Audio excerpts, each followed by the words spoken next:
আসসালামু আলাইকুম ওরহমতুল্লাহি ওবরাকাতুহ।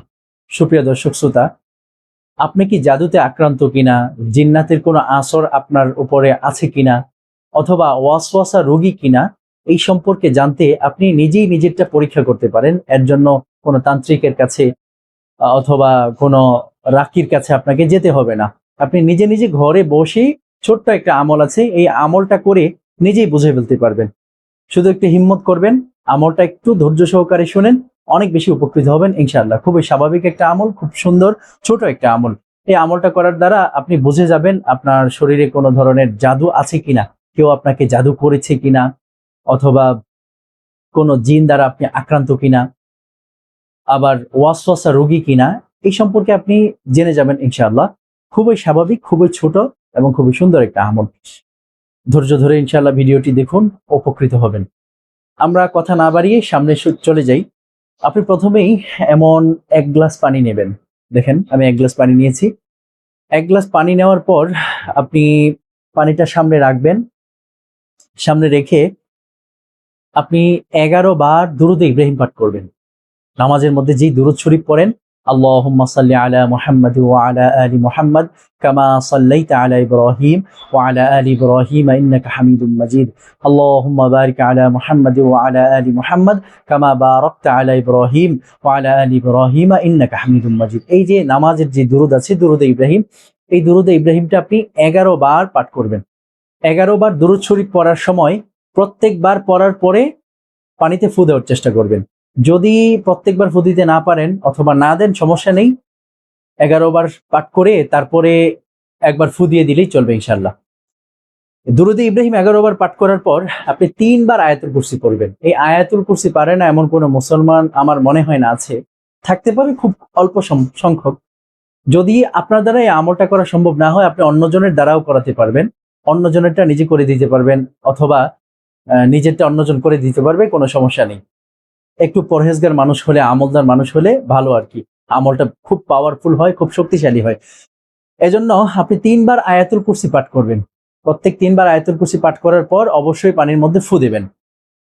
পানির মধ্যে ফু দিয়ে আপনি একদমে, খুব খেয়াল করে শুনেন এই জিনিসটা, একদমে 3 বার দোয়া ইউনুস পাঠ করবেন। লা ইলাহা ইল্লা আনতা সুবহানাকা ইন্নী কুনতু মিনাজ জালিমিন। 3 বার। যদি দম বড় হয় তাহলে 7 বার পাঠ করবেন। এবং যেই দম দিয়ে আপনি এই 3 বার অথবা 7 বার দোয়া ইউনুস পাঠ করবেন, সেই দম দিয়েই আবার পানিতে আপনি ফু দেবেন। 3 বার অথবা 7 বার, মনে রাখবেন একদমই পড়তে হবে।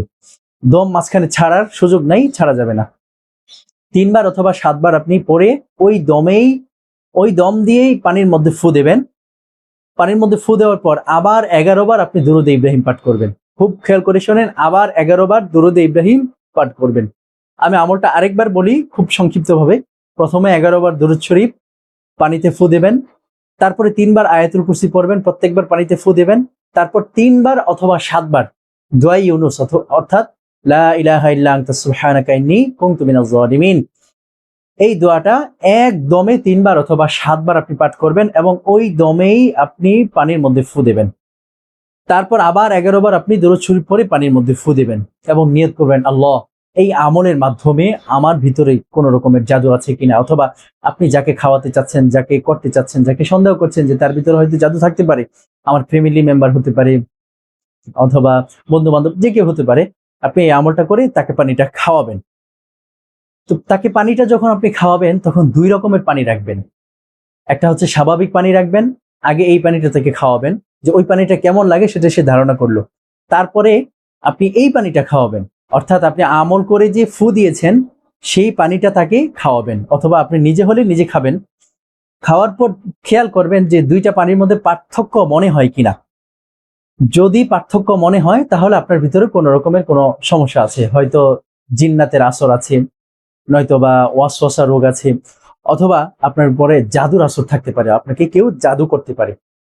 তো কেমন লাগলে কোন রোগটা সেটা কিভাবে বুঝবেন?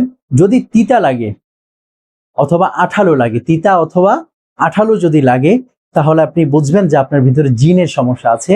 জিনের বদনজর হোক, অথবা জিন আপনাকে ধরে হোক, আপনার শরীরে ভর করে হোক, জিন জাতীয়, অর্থাৎ জিন জাতীয় কোনো একটা সমস্যা আপনার ভিতরে আছে। যদি পানিটা তিতা অথবা আঠালো লাগে তাহলে জিনের সমস্যা আছে। 2 নম্বর খেয়াল করবেন টক টক লাগে কিনা। যদি আপনার কাছে পানিটা টক টক মনে হয়, যে পানিটা আমার কাছে স্বাভাবিক মনে হচ্ছে না, একটু টক টক লাগতেছে, তাহলে আপনার ভিতরে জাদুর সমস্যা আছে, কেউ আপনাকে জাদু করেছে, অথবা অনেক সময় জিনেরাও জাদু করে। ঠিক আছে, জিনেদের মধ্যেও তান্ত্রিক থাকে, জাদু করে আর কি, আপনার ভিতরে জাদুর সমস্যা আছে। 3 নম্বরে হচ্ছে যদি বৃষ্টি লাগে, এই পানিটা যদি ওই পানিটা থেকে, অর্থাৎ স্বাভাবিক যে পানিটা আপনি পান করছেন ওই পানিটা থেকে এই পানিটা আপনার কাছে মিষ্টি মনে হয়, তাহলে আপনি বুঝবেন যে আপনার ভিতরে ওয়াসওয়াসার সমস্যা আছে। ওয়াসওয়াসা রোগটাও অনেক খারাপ রোগ। মানুষ এই ওয়াসওয়াসা রোগের কারণে অনেক ধরনের সমস্যা হয়, কোনো একটা সিদ্ধান্ত ঠিক মতো নিতে পারে না, আবার অনেক সময় মানে সারাক্ষণ ওয়াসওয়াসার মধ্যেই থাকে, ভয় ভয় লাগে, মনে হয় পিছনে মনে হয় কেউ আছে, অনেক ধরনের অনেক কিছু হইতে পারে। ওয়াসওয়াসা সম্পর্কে জেনে নেবেন ইনশাআল্লাহ। তো এই যে 3টা সিস্টেম বললাম, অর্থাৎ 3টা অবস্থা বললাম, এই 3 অবস্থার কোন অবস্থা আপনার হয় আপনি ইনশাআল্লাহ আমাকে কমেন্টে জানিয়ে দিবেন। আপনার জন্য যেই সমস্যাটা হবে ওই সমস্যা থেকে পরিত্রাণ পাওয়ার জন্য কি করতে হবে তার পরবর্তী ভিডিও ইনশাআল্লাহ আপনাকে জানিয়ে দেওয়া হবে। আজকে এই পর্যন্তই, ইনশাআল্লাহ সামনে আবার অন্য কোনো ভিডিওতে আপনার সাথে দেখা হচ্ছে। আর আমলটি খুবই যত্ন সহকারে অবশ্যই ওযু অবস্থায় করবেন, ওযু অবস্থায়, পবিত্র অবস্থায় নামাজের পরে করার চেষ্টা করবেন, এটা সবচেয়ে পাওয়ারফুল হবে, সবচেয়ে ভালো হবে। আর যদি 2 রাকাত এক্সট্রা নামাজ পড়ে নিতে পারেন, নফল নামাজ পড়ে নিতে পারেন, তাহলে আরো বেশি ভালো।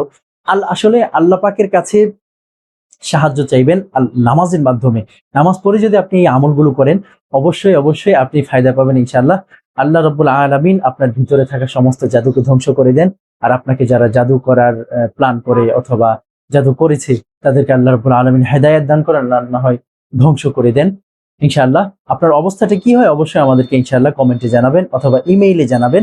ইনশাআল্লাহ আমরা আপনার অবস্থা অনুযায়ী পরবর্তী ভিডিও তৈরি করব ইনশাআল্লাহ। আল্লাহ রাব্বুল আলামিন তৌফিক দান করেন, আমিন। আসসালামু আলাইকুম ওয়া রাহমাতুল্লাহি ওয়া বারাকাতুহু।